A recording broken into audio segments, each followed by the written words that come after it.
Meu nome é Arnaldo Oliveira. Tenho 52 anos, 2 netos, uma dor no joelho que me acompanha desde a juventude e um caminhão velho que carrega mais lembranças do que mercadoria. Já rodei esse Brasil de ponta a ponta, conheço mais postos do que médicos e aprendi a confiar no instinto. Porque quando ele fala é bom escutar. Naquela semana eu estava com a agenda vazia. Me ligaram de um número desconhecido, oferecendo um frete bom demais para recusar. R$ 6.000 adiantado, carga leve, retirada em Manaus, entrega perto da fronteira com o Peru. Nem perguntei o que era, só confirmei a rota e aceitei. O contratante era um tal de Carlos, voz firme, direta, que mandou a localização por mensagem. O ponto de coleta ficava num galpão isolado, bem fora do perímetro urbano. Segundo ele, era material médico. Disse que o destino era uma ONG que atendia comunidades ribeirinhas. A causa parecia nobre, e o dinheiro estava na conta antes mesmo de eu engatar a primeira marcha. Só que algo ali começou a feder, e não era diesel. No posto onde parei para dormir, um rapaz da limpeza olhou para o meu caminhão e comentou: "Essa rota que você vai... Cuidado, viu? Sumiram 2 caminhoneiros semana passada por lá. Dei risada para disfarçar o arrepio. Agradeci e segui viagem. A estrada até o galpão era de terra batida, cercada por mata densa, sem sinal de celular. Quando cheguei, já era quase 8 da noite. Me receberam 2 homens calados, mal encarados, armados até os dentes. Disseram para eu não descer do caminhão. Eles mesmos colocariam a carga dentro da carreta. E assim fizeram. Lona coberta, tudo preso com cinta. Nenhuma caixa identificada, nenhuma etiqueta, nenhum recibo. Só um envelope com o endereço de entrega. E um silêncio pesado que ficou me acompanhando até ligar o motor. Mas eu segui. Porque caminhoneiro que recusa carga depois de pegar dinheiro morre de fome ou morre de tiro. A estrada até Tabatinga era um desafio até para os caminhoneiros mais calejados. Buracos que pareciam crateras, pontes improvisadas, atoleiros que pareciam querer engolir o caminhão inteiro.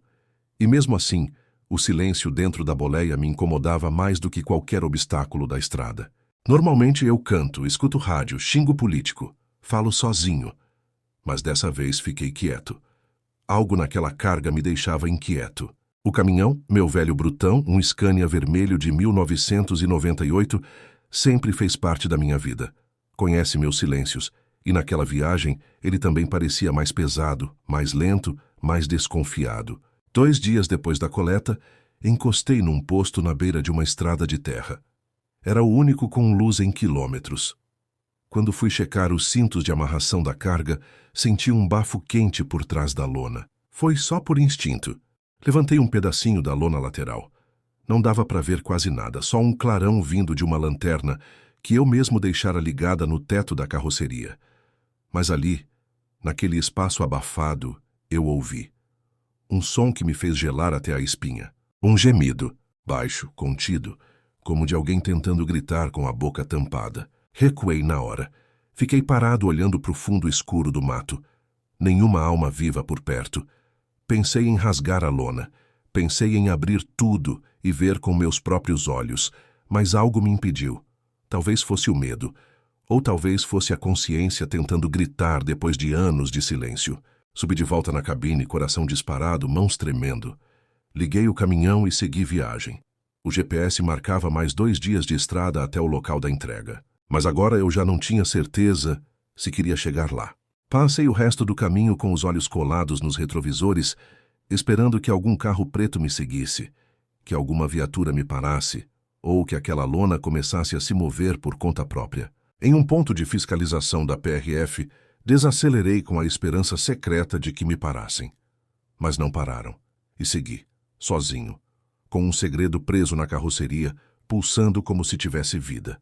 No 3º dia, parei num campo aberto próximo a um povoado indígena. Esperei o pôr do sol, depois fui até o fundo do caminhão. Dessa vez, eu precisava ver com meus próprios olhos. Puxei a lona devagar, e lá estava. Uma mulher, com fita na boca, mãos amarradas, olhos arregalados, machucados visíveis, e uma expressão que eu nunca vou esquecer. Mistura de medo, alívio e desespero. Eu congelei, e naquele momento, Percebi que meu frete era um sequestro. Fiquei ali parado, encarando aquela mulher por uns bons segundos, sem saber o que fazer. Ela tremia, os olhos suplicando por ajuda. Os braços estavam marcados, o rosto sujo, os cabelos grudados na pele pelo suor. Mas o que mais me chocava era a expressão dela. Não era só medo. Era uma dor antiga, como se aquilo que ela estava vivendo fosse só mais um capítulo de uma história ainda pior. Subi de volta para a boleia com o estômago embrulhado. Pensei em tudo o que podia dar errado. Se eu ligasse para a polícia ali mesmo, e se eles estivessem envolvidos? Se os caras que me contrataram descobrissem? E se eu simplesmente abandonasse a carga? Ela morreria ali, sozinha? Eu não podia carregar aquele peso. Já tinha visto muita coisa nessa estrada, mas isso era diferente. Peguei minha faca de emergência, desci e voltei até a carroceria. Cortei as amarras com cuidado, tirei a fita da boca dela. Ela não conseguia falar direito no começo. Só tossia e chorava. Mas conseguiu balbuciar um obrigada entre os soluços. Quem fez isso com você? Perguntei, tentando manter a voz firme. Ela hesitou. Olhou para o mato ao redor, depois para mim. Eles me pegaram em Manaus, disseram que iam me levar para ajudar numa aldeia. Era mentira. Eu ouvi eles falando no galpão. Iam me vender. Vender. Aquela palavra ecoou dentro da minha cabeça como um tiro. A mulher, que depois me disse se chamar Lívia, 35 anos, enfermeira voluntária, tinha sido enganada por uma falsa organização humanitária. E eu, sem saber, tinha virado parte dessa cadeia nojenta. Não podia simplesmente ir até o destino final e entregar uma vida humana, como se fosse uma caixa de papelão. Mas também não podia voltar por onde vim. Eles já sabiam quem eu era. Tinha gente envolvida ali que provavelmente pagava para desaparecer caminhoneiros. E se soubessem que eu descobri a verdade, respirei fundo, fechei a lona e pedi para Lívia ficar quieta, escondida. Vou te tirar dessa. Mas a gente vai ter que fazer direito. Se eu errar, não sobra ninguém para contar tua história. Peguei meu celular sem sinal. Dirigi até a vila mais próxima, a uns 40 minutos dali. Um lugar simples, mas com um posto da polícia militar e uma torre de rádio. Pedi ajuda como se fosse para mim. Disse que tinha visto um carro suspeito abandonado. Era só uma desculpa para atrair a atenção policial para o trecho. Depois, no rádio, pedi socorro direto. Disse que era urgente, que envolvia tráfico humano. Não dei meu nome. Não podia ainda. Voltei para o caminhão com o coração acelerado. Sabia que o tempo estava contra mim. Se os caras descobrissem que eu sabia, podiam vir atrás. E naquela região sumir era fácil. Mas eu tinha feito uma escolha. E agora precisava ver aquilo até o fim. A noite caiu feito cortina de breu. E com ela veio o peso da escolha que eu tinha feito. Já não era mais só um caminhoneiro em rota.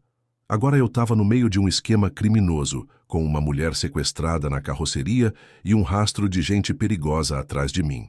Voltei para o caminhão, tirei o caminhão da estrada principal e escondi num ramal de terra no meio da mata.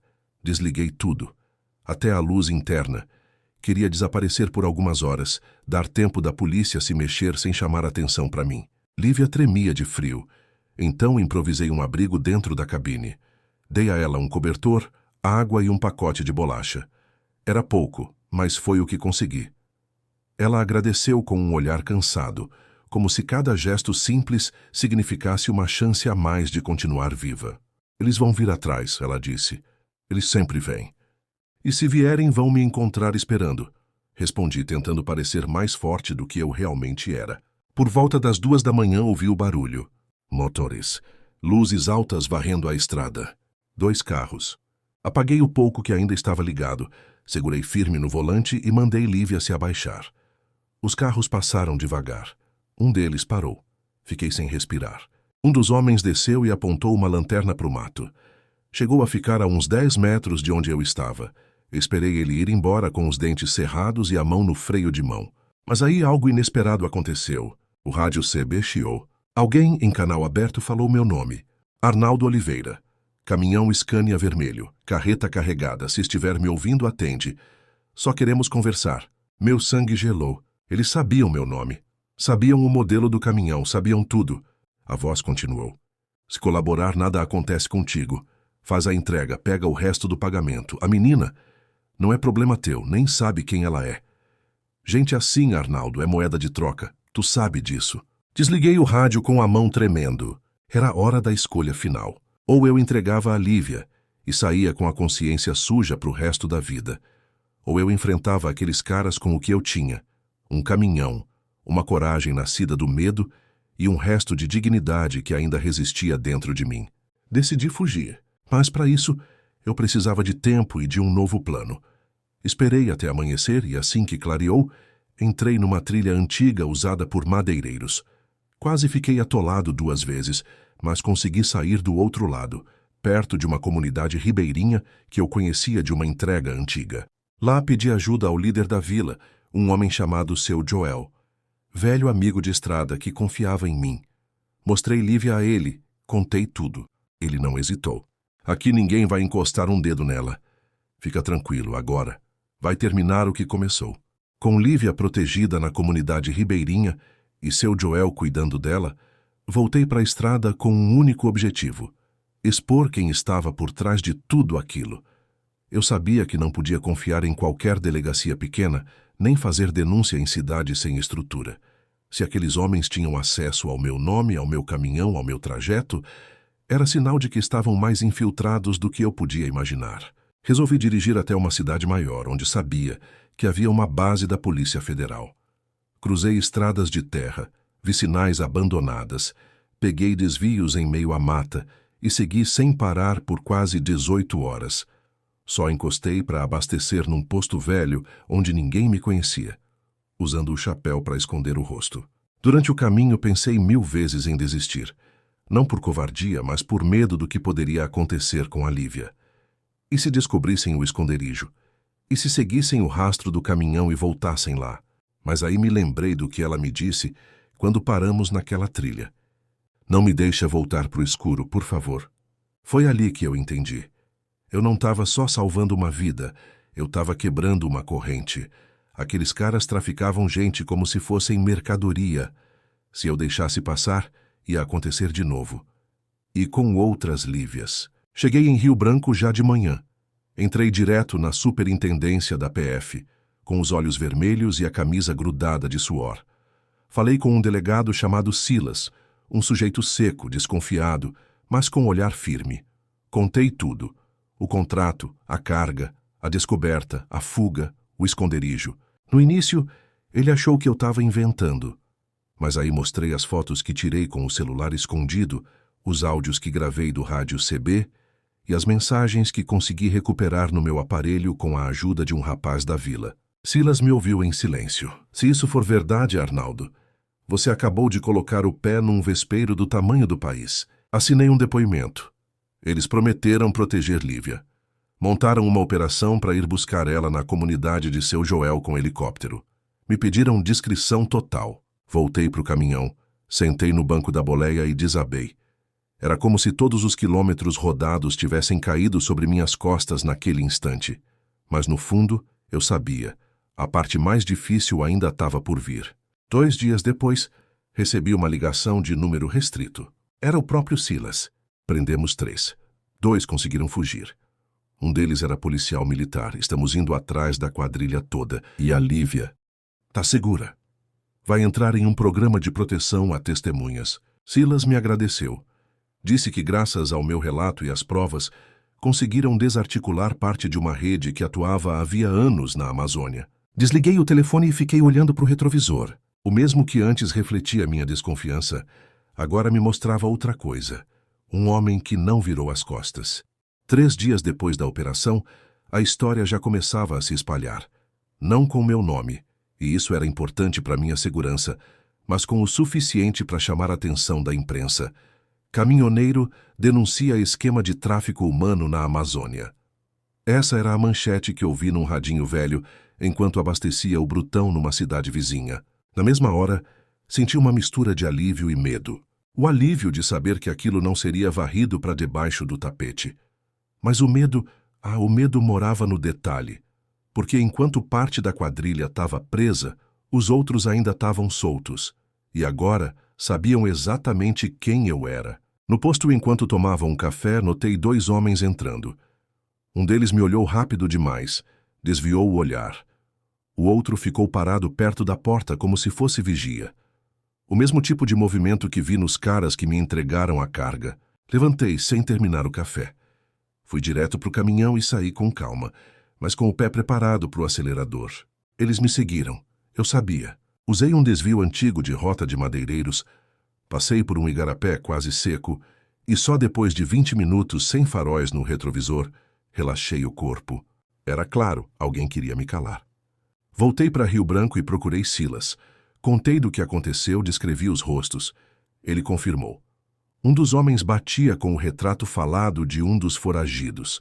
A quadrilha tinha ramificações, proteção e agora, sede de vingança. A polícia me colocou em rota de proteção temporária. Mas eu não queria sumir. Queria justiça, de verdade. Pedi para Silas que me deixassem participar da coletiva, nem que fosse de forma anônima. Apareci de costas, com a voz distorcida. Falei para o Brasil inteiro o que tinha acontecido. Como fui usado, como descobri, como decidi fazer o certo. Foi nesse dia que recebi a maior mensagem da minha vida. Era da Lívia. Veio por meio do delegado. Diz para ele que por causa dele eu tô viva. Que ele salvou muito mais do que uma vida. Salvou minha alma. Chorei. Não como homem ferido, mas como homem inteiro. Porque naquele momento entendi que a justiça não se faz só com prisão ou manchete. Se faz com coragem, com escolha. 2 semanas depois, os últimos membros da quadrilha foram capturados. Um deles tentou fugir pelo rio, mas foi cercado. Outro foi encontrado escondido num barco pesqueiro.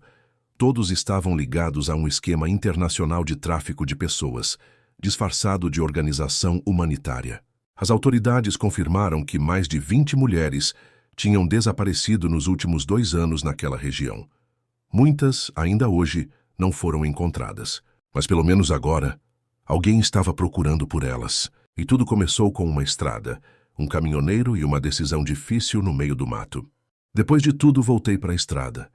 Não porque esqueci o que aconteceu, mas porque é aqui que eu pertenço. A boleia do meu caminhão é meu confessionário, meu campo de batalha, meu refúgio. Algumas cicatrizes não se veem no corpo. As minhas andam comigo em silêncio, no som do motor, na poeira que gruda no para-brisa, no eco das lembranças que me acompanham quando a estrada fica reta demais por tempo demais. De vez em quando paro num posto e vejo alguém lendo no celular uma notícia antiga. Caminhoneiro impede rede de tráfico humano na Amazônia. E fico quieto. Só observo. Ninguém sabe que fui eu. E é melhor assim. Lívia foi incluída num programa de proteção. Mudou de nome, de cidade, de vida. Nunca mais a vi. Mas recebi, tempos depois, um envelope sem remetente. Dentro dele, uma foto. Ela, com uma menina no colo, sorrindo na beira de um rio. Atrás, uma frase escrita à mão. Obrigada por não me entregar. Guardo essa foto no quebra-sol. Toda vez que penso que o mundo tá podre demais para valer a pena, olho para ela e lembro do que a gente ainda pode fazer quando tem coragem de ir contra o medo. A vida seguiu. Voltei a fazer fretes, menos do que antes, mas cada vez que alguém me pergunta por que fiquei tanto tempo fora da estrada, eu só sorrio e digo, tive que resolver uma entrega especial.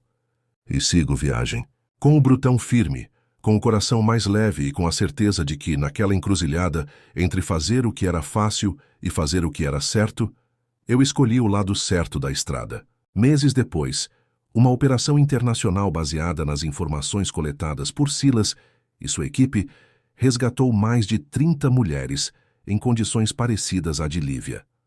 A quadrilha, antes impune, foi desmantelada em 3 países diferentes. O nome do caminhoneiro nunca apareceu nas reportagens, mas entre os investigadores ele ficou conhecido como o homem que não desviou o olhar. Se essa história te tocou, compartilha. Tem muita gente vivendo coisa parecida e calada, achando que ninguém vai escutar. Às vezes, é preciso apenas uma pessoa para fazer a diferença. Alguém que pare o caminhão, levante a lona e pergunte: o que é isso de verdade? E se você é caminhoneiro ou conhece um... Presta atenção na carga, mas principalmente no silêncio dela. Às vezes, o que a gente carrega vai muito além do peso da estrada.